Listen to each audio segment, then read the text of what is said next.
We mentioned the Rocket Docket last week here on the show. It refers to a strategy that would streamline the passage of bills that had strong bipartisan support last year in the legislature, but couldn't muster support from the governor of that time. That would be Susana Martinez, of course. And the fourth floor at the Roundhouse has a new occupant, Michelle Lujan Grisham. Now, we want to touch on many aspects of how Governor Grisham is kicking off her first session. But first, we need to introduce our line panelists for this week, starting with regular Tom Garrity of the Garrity Group PR. Also with us is Justine Fox Young, a former member of the State House of Representatives and a local attorney. Martha Burke is with us, a friend of the show, political psychologist, and author of the book, Your Voice, Your Vote. And Eric Griego is a former senator as well, but also a good friend of the show as well, too. Now, welcome to you all. Not surprisingly, not everyone is on board with the Rocket Docket. Even though the Democrats have increased their control in the House, the Republicans say it's not fair to assume the support on these bills would be the same this year. And Eric, there's an interesting point to be made there. Do you agree with that? If the situation was flipped, would you agree with that as well? No. Yeah. I mean, if you look at the list of bills, these are not marginal votes. These are like overwhelmingly. Not only are they bipartisan, many of them have bipartisan sponsorship. Right. I counted up the most opposition to any of the bills was 5 votes against it. These are pretty like home run bills, not controversial. By the way, most of these 19 new folks are Democrats, and they would have supported. But these are bipartisan bills. Like the minority leader, Rod Montoya. I mean, he's got to pick his battles. This is one where he said, "Yeah, great bipartisanship. That's what we want. Let's get these done." There really was no substantive reason for the governor to veto many of these bills. Again, many of which had Republican co-sponsors, except that there seemed to be this weird access point in the governor's office, from what I understand, that was sort of out of step with the Republican Party. But I don't get it. Like, why not show that you can get these bipartisan bills done? Right. And then you can beat up on the governor for the rest of the session if that's what you want to do. But it just seemed to me like he's got to pick his battles. Yeah. Interesting. Justine, there's a question of transparency for this. You know, why shouldn't folks have another look at these kind of things? Is it a time issue? What's your take on this? Sure. Well, there are a lot of new faces in Santa Fe, and Sure. I don't think you should just say, well, you're a Democrat, you would have voted for this, we'll just count you in. Right. And you know, every legislature is newly constituted, and the public, there may be some new members of the public who want to come up and speak, interest groups. So if they're really not contentious bills, I don't think it's much of an issue. They're going to move fast anyway. I think it's sort of a non-issue. But you know, when I was there, plenty of bills passed with very little opposition, and they were really bad policy. It happens. Right. I think the legislature owes it to the public to take a hard look at everything that goes through. Sure. But you know, if they're generally supported, they're going to sail through anyway and shouldn't take much time. Interesting point there. You know, Speaker Rugolph just mentioned, he's saying transparency is being honored here. And we're talking about 18 bills in the House and 30 in the Senate. It's a good number of bills. You can click through them fairly quickly and just get to something, wouldn't you think? Well, yeah, you can, but I think what some of them are saying is, look, they're all going through one committee. Right. And they're just going to, and so the Republicans, or many of them, feel like, well, it's really not about passing these bills. It's about getting through really quick so the Democrats can bring up more bills. Gotcha. More new ones. Right. And some of the newer people might actually like to take a look at some of this stuff. So there is something to be said for slowing down a little bit. Right. In the overall tone of things, we're about a week removed now from State of the State. We're getting there, and State of the State. I'm sorry, our governor being now sworn in and everything. What's your sense of the tone that she's cutting here? She's been pretty quiet since that speech, letting the process work its way through. She taking the right approach here? Maybe. Okay. Maybe. I think there's nothing wrong with the governor weighing in. She weighed in heavily on many things in the speech. Maybe she's sort of laying back a little bit and saying, let them hash this out a bit, so she doesn't seem so heavy-handed. Right. Having said that, I think it never hurts for the governor to at least give an indication. Right. The last governor, that was, you know, expected, and it didn't happen sometimes. You find out later she has a feeling about something.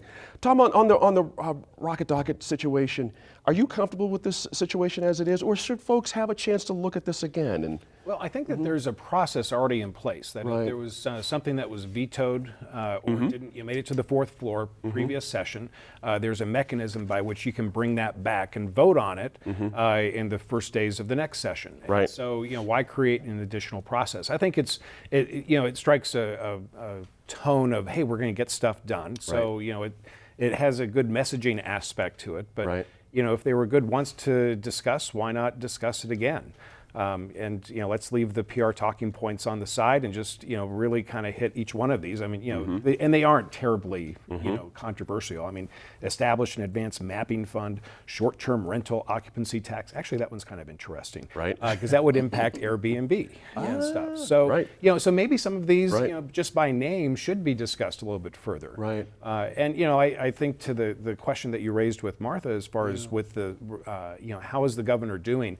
I think she's definitely going to be weighing in later on, Right. because especially once the budget discussions take place, because for the most part, the fourth floor and LFC were hand in hand in making sure, because of such the short turnaround time to get the budget put together, they had to defer to LFC. That's right. And now the governor, I think, is going to kind of say, well, why would I agree to that? Right. And I then just saying, want to say let's be point. clear here. Like these bills are going to be heard in committee. They're going to be heard on the floor of both houses. That's the way our process works, where any member could amend them. Any member could say, look, I never saw this bill before. I've never seen it.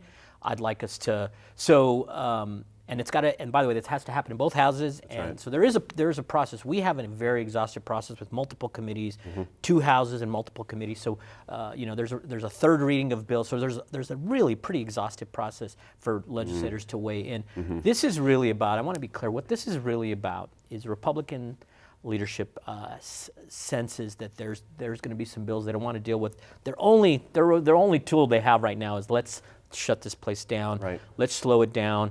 It relates to this other issue hopefully we'll talk about the ceremonial nature of like how do you muck up the system so that we can get as few of these proposals That's done right. as possible. That's really what's behind this, because otherwise they're going to be heard. If you want to filibuster on the floor, certainly in the Senate, as I was known to do, you can really make a mess of these bills. If there's a substantive issue on any of these bills, I can guarantee you that any Republican or any new person, including the new senators, can say, wait a minute, I think this is a terrible idea. Right. And shut the place down if that's what you want to do. But Justine, isn't that an opportunity to do exactly that for Republicans, to establish their own power in this power equation early? Do you know what I mean? Not be Sure. I mean, and that's why we have a two-party system. It's also Right. why we have a bicameral legislature.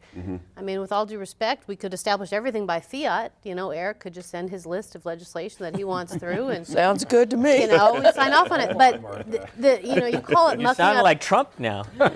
You call it mucking up the process, but this is a system that's in place that we've relied on for a long time. Sure. And sometimes there's a reason to slow things down and take a hard look. Plus, times change year to Right. year. Let's look closely at any and all tax increases in a year when we have over $1 billion surplus.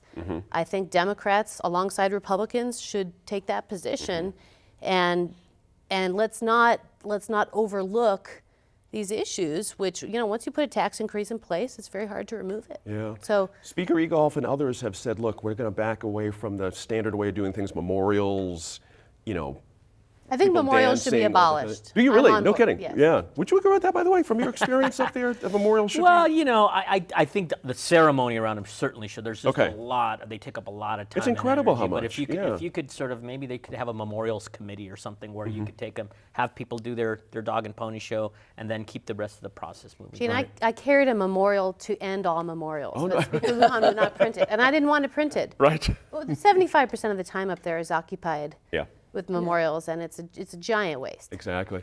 Martha, I'm curious your take on executive orders. We've had one, of course, from the governor on Park, and we've got some others floating out there.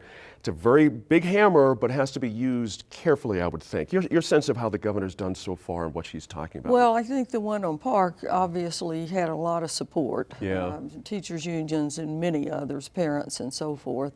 There is one executive order I'd like to speak about, though, Please. briefly. Under Bill Richardson, he issued an executive order establishing a state initiative on gender pay equity. right. And it was the first in the nation. Yep. It had 2 provisions. One was that the cabinet departments were to report yearly to the governor on their gender pay gaps. And the other was that contractors wishing to have a contract with the state of New Mexico had to report how they pay women and how they pay men. That executive order was put in place. We had, and I actually was advisor to the governor at the time, so I was instrumental in helping to craft it and to get it going. And we had it going for about a year, and then the clock ran out on the Richardson administration. Governor Martinez completely ignored it, but she did not overturn it. State auditor audited her on it and said she is seriously out of compliance with every provision of it. This governor, and I know her to be a strong advocate of gender pay equity, has a very good opportunity here. She doesn't have to do anything except enforce the order that is already in place. So the process would be, as far as I can see, very simple. She would make an announcement and say, we're no longer going to let this slide and let it go fallow, as Martinez did. We're going to enforce it. And we'll see how the state is doing. And if we need improvement, we can. Now, she did mention pay equity in one sentence in the State of the State, but all she said is, we're going to be a leader in pay equity. We've already been a first in the nation. She needs to grab that mantle again, and it's really a no-brainer. So it's laying on the table. It's an interesting opportunity, isn't it? It absolutely is waiting. So I hope she will step forward on that. Interesting point. That's all the time we have to discuss that issue, but we do have much more legislative news ahead on the show, including the possibility of a new spark for supporters of recreational cannabis here in New Mexico.